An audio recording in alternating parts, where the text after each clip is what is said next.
पहले जब मैं बोला था 200 सीट पावे, अल्प दिल में थोड़ा डर था, क्या पावे कि ना पावे। काल जो चुनाव हो गया ना, अभी बंगाल में बीजेपी का वेव नहीं चल रहा है, बंगाल में बीजेपी का सुनामी चल रहा है, सुनामी चल रहा है। भाई और बहनों, आप लोग देखिए बंगाल में परिवर्तन क्यों हो रहा है। ममता दीदी का भाषण सुनिएगा, ऐसे माइक लेते हैं, फिर ऐसे ऐसे जाते हैं, है ना, जाते हैं ना, फिर माइक लेके ऐसे ऐसे ऐसे जाते हैं ना। जब दाहिना तरफ जाते हैं तो बोलते हैं इंशाल्लाह इंशाल्लाह इंशाल्लाह, और जब बाएं तरफ जाते हैं तो बोलते हैं खुदा हाफिज खुदा हाफिज खुदा हाफिज।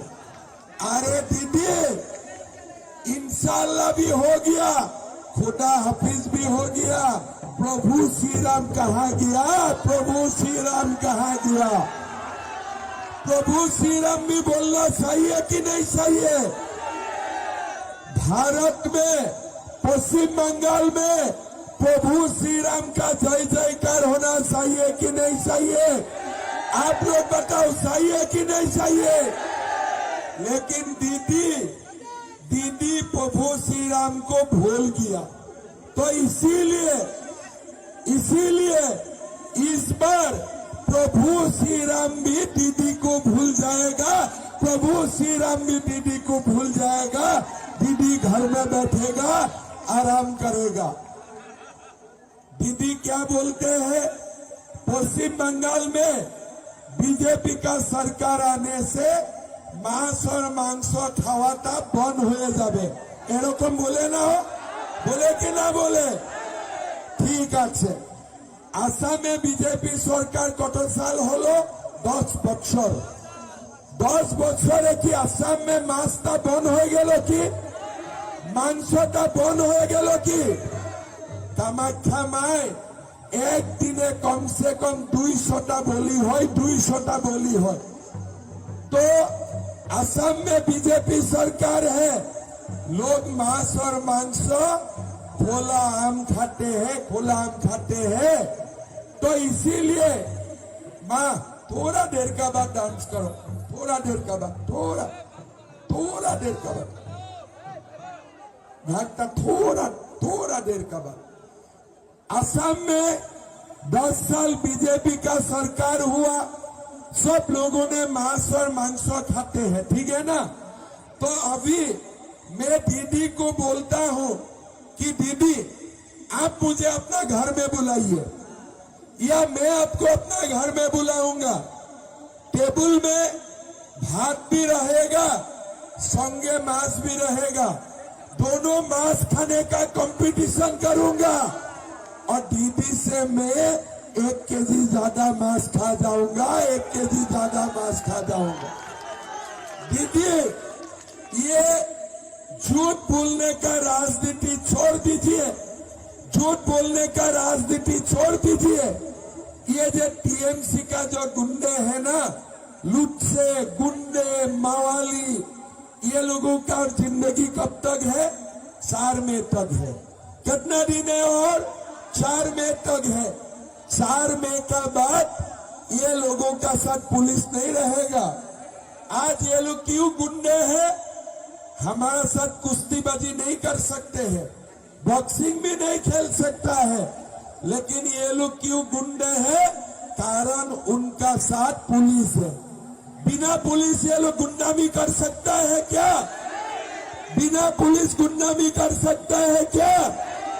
तो इसीलिए 4 में चुनाव का रिजल्ट होगा, ये गुंडे लोगों को वॉशिंग मशीन में डाल के साफ करूंगा, ठीक है ना, वॉशिंग मशीन में डाल के साफ करूंगा।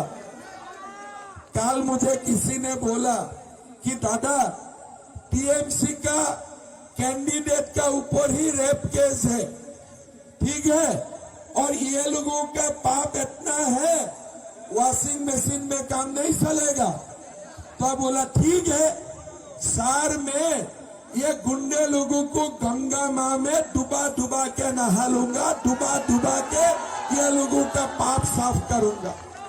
भाई और बहनों, 4 मई बांग्ला का मुक्ति का दिन है। भय से मुक्ति, संतरास से मुक्ति, अपराध से मुक्ति। बांग्ला आबार स्वाधीन होबे, भय থেকে স্বাধীন হবে, সন্ত্রাস থেকে স্বাধীন হবে, করাপশন থেকে স্বাধীন হবে। কোন তারিখ হবে? 4 मई तारीख। आप लिख लीजिए, 4 मई बांग्ला आबार एक बार स्वाधीन होबे। भाई और बहनों, हमें बांग्ला को सोनार बांग्ला बनाना है। ये बांग्ला का बहुत ताकत है, ये बांग्ला का बहुत ताकत है।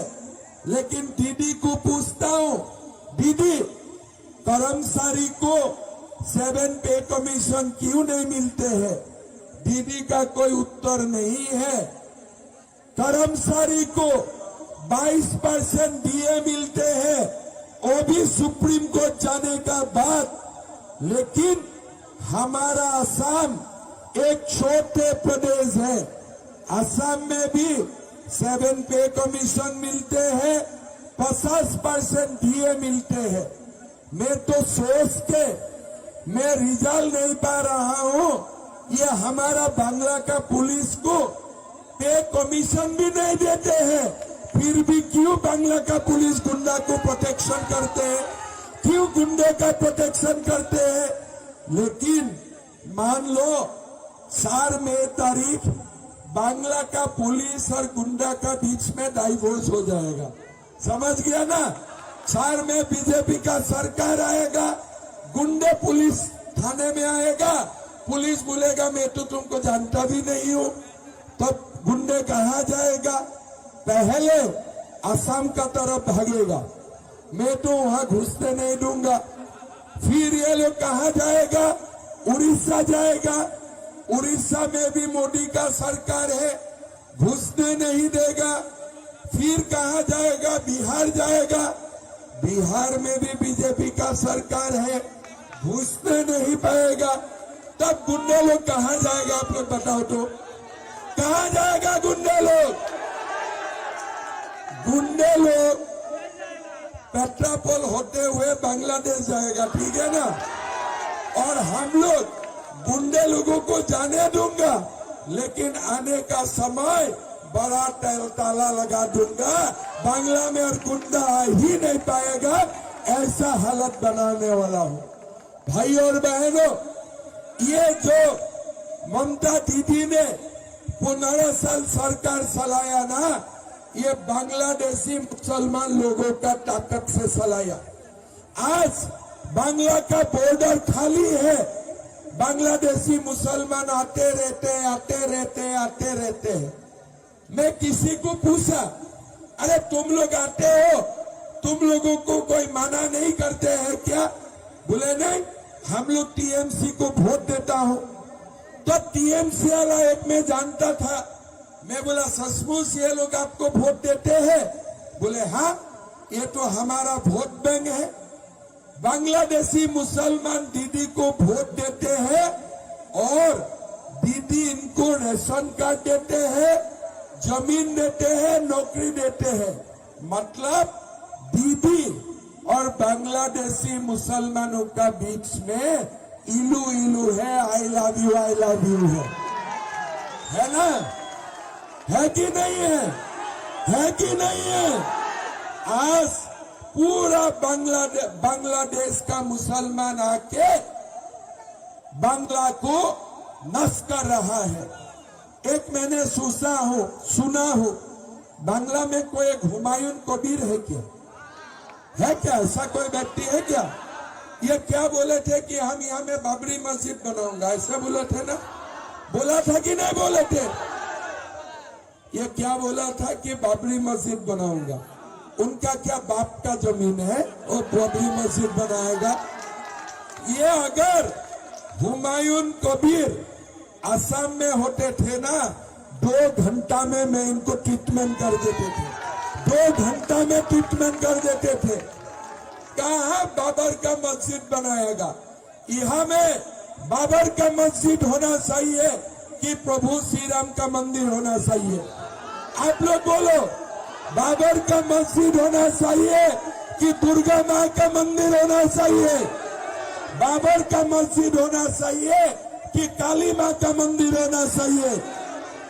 इसीलिए 4 में जब बांग्ला में बीजेपी का मुख्यमंत्री शपथ लेगा ना, तो मैं मुख्यमंत्री जी को बोलूंगा, देखो मैं तो असम का है, मेरा कुछ लेना नहीं है बांग्ला से, खाली यहाँ आने से थोड़ा प्यार मोहब्बत करो, लेकिन मुझे एक तोहफा दो।